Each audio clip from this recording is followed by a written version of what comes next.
Assalamualaikum warahmatullahi wabarakatuh. Assalamualaikum warahmatullahi wabarakatuh.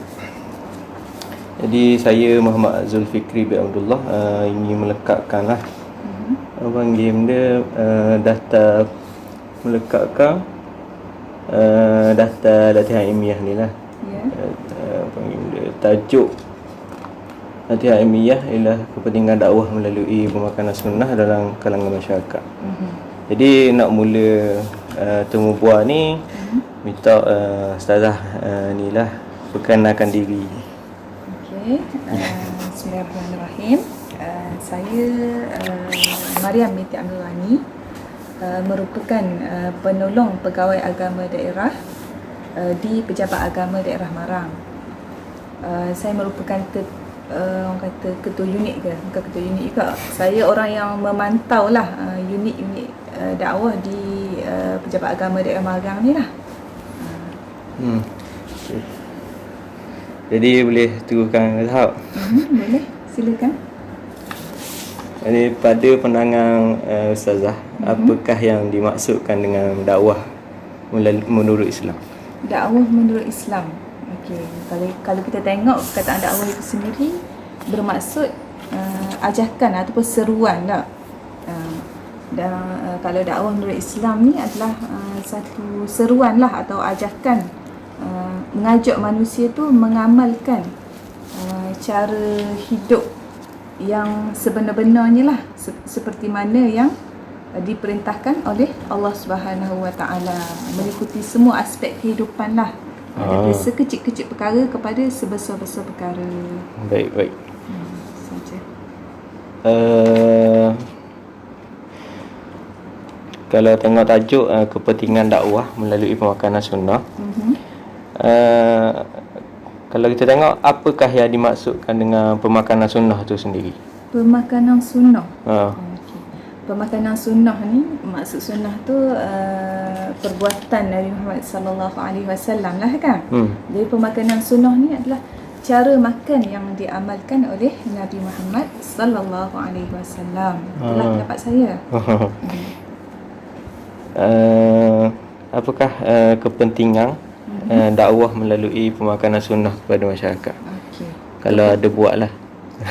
Kepentingan dakwah melalui pemakanan sunnah kepada masyarakat. Okey, kalau kita tengok dakwah ni meliputi semua aspek kehidupan lah. Salah satunya pemakanan, cara makan kita tak.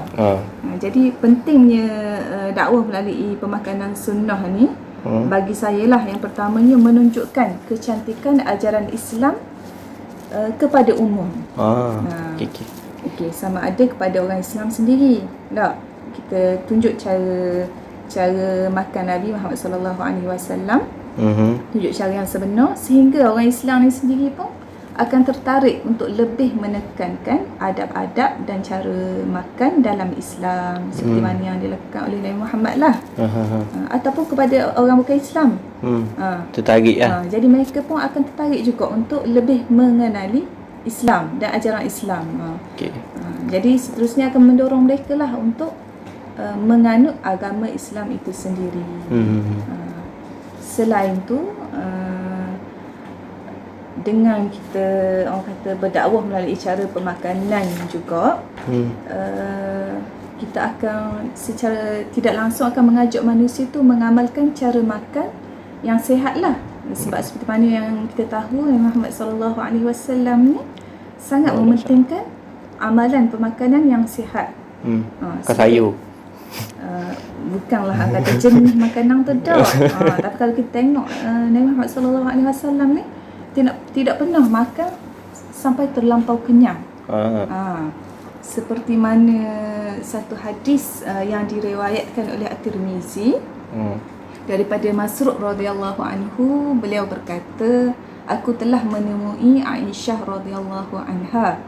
Lalu beliau menghidangkan sesuatu kepadaku dan berkata, aku tidak pernah makan kenyang. Bila mana aku terasa hendak makan, mulalah aku menangis.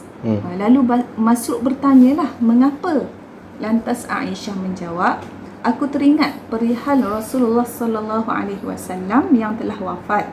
Demi Allah, Rasulullah tidak pernah kenyang dengan daging atau roti 2 kali dalam sehari. Jadi kita boleh tengok tak Nabi ni, orang kata tak pernah makan terlampau kenyang. Hatta sehingga dengan daging dan roti pun tak pernah lebih daripada 2 kali dia akan kenyang dengan benda ni. Kalau tengok dengan kita ni memang jauh beza lah. Ataupun satu lagi hadis Nabi yang menggambarkan cara pemakanan Nabi Muhammad SAW yang sangat sederhana dan menyihatkan. Sabda Nabi Muhammad SAW, tidak ada ruang yang diisi oleh manusia yang lebih buruk daripada perutnya. Cukuplah baginya memakan beberapa suapan sekadar dapat menegakkan tulang punggungnya, yakni memberikan tenaga. Jika tidak mampu, maka ia dapat memenuhkan perutnya dengan sepertiga makanan, sepertiga minuman dan sepertiga lagi untuk nafas. Untuk nafas ni hadis riwayat Ahmad. Ini mafhum daripada hadis ni nak khabar. Nabi Muhammad SAW melaranglah kita untuk terlampau kenyang, untuk makan terlampau kenyang. Sebut sini kata tidak ada ruang yang diisi yang lebih buruk daripada perut yang penuh. Kalau nak makan pun dia kata biarlah sekadar untuk memberikan tenaga. Kalau waktu pun tak mampu nak ikut, makanlah jangan lebih daripada 1/3 ruang perut kita. Ni kena bagi lah air. Maknanya gini, kalau ia kata sebaik-baiknya makan tu biarlah sekadar untuk tenaga saja. Tapi kalau tak mampu juga, orang kata gelak gambar tengok makanan banyak tak, nafsu makan yang terlampau tinggi, makanlah, ikut pandailah. Tapi jangan lebih daripada 1/3 ruang perut kita. Ini 1/3 untuk makanan, 1/3 untuk air, 1/3 lagi untuk udara lah, nafas. Bagi 3. Kata tak boleh lah penuh perut tu, tak boleh. Tak boleh penuh. Baik. Okey. Seterusnya melalui pandangan Ustazah lah, sama ada melalui pengalaman Ustazah ataupun semasa sebelum menjadi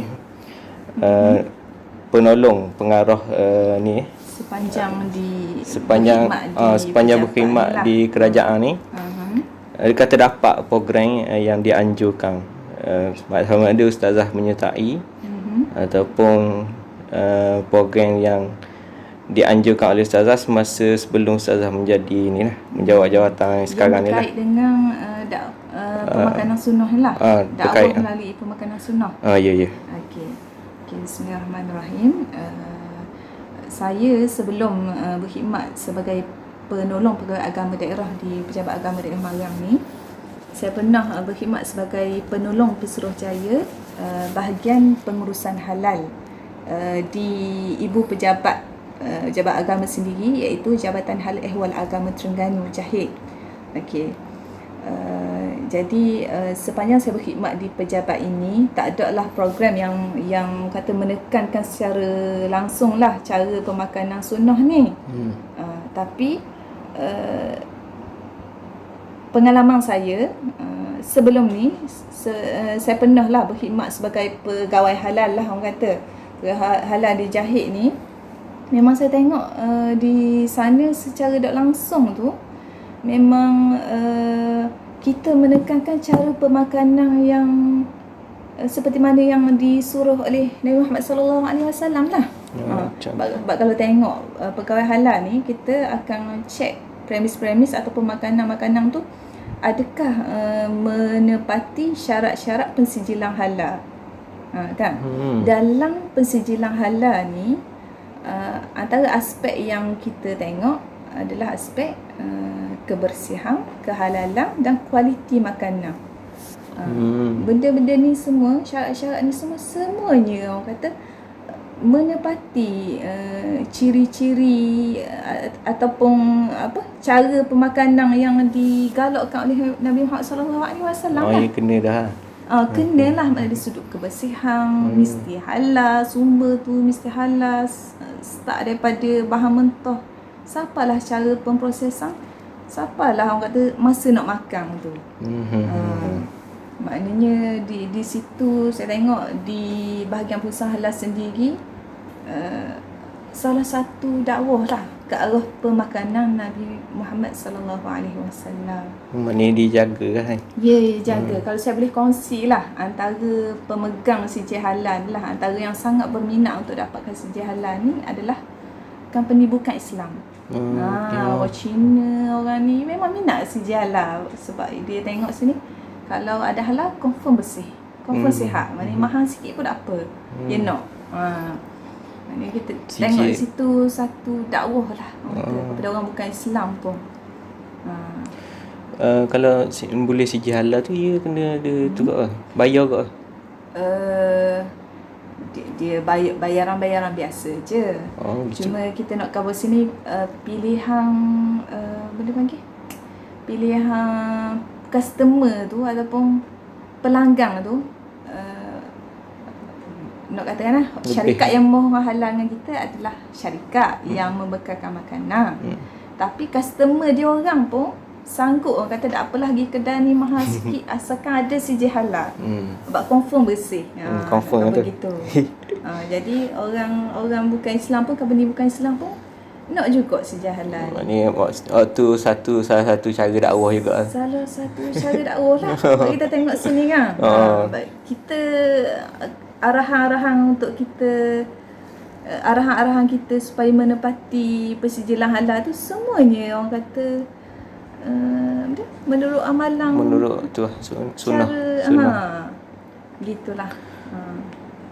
Semasa pegang jawatan macam contohnya ambil persijilan halal tu ke, ada tak cabaran dalam menjalankan dakwah melalui pemakanan gitu?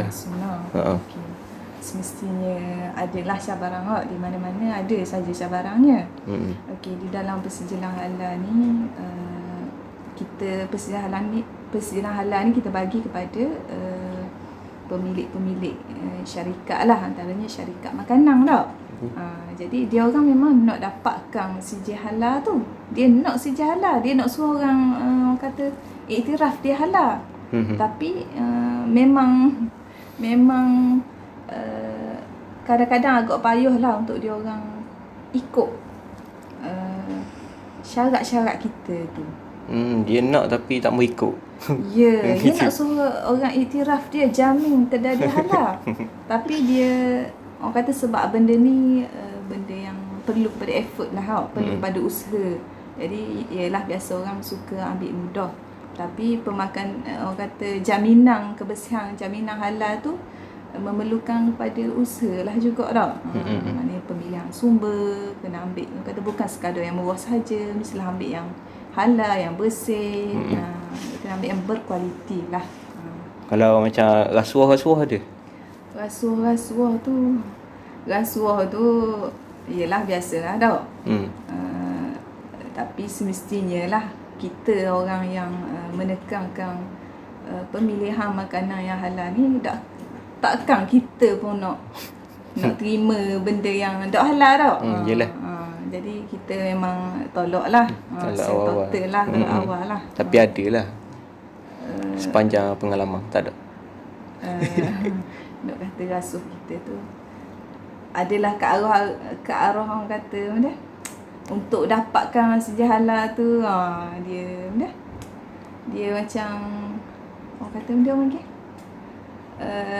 ada nak bagi sesuatu ke benda ke, belanja gitu. Nak belanja apa semua, tapi kita memang kerak dari awal lah. Memang biasa dah set ni kita mana-mana pun gitu rasanya, bukan saja perkara halal sajalah. Ada lagi? Menurut ni tak ada dah. Ustazah ada nak tambah benda-benda? Tambah tak ada dah rasanya. Tak ada. Boleh lah. Kalau kita cukup dah, tenang soalan. Kalau kita setakat tu dah. Terima kasih banyak.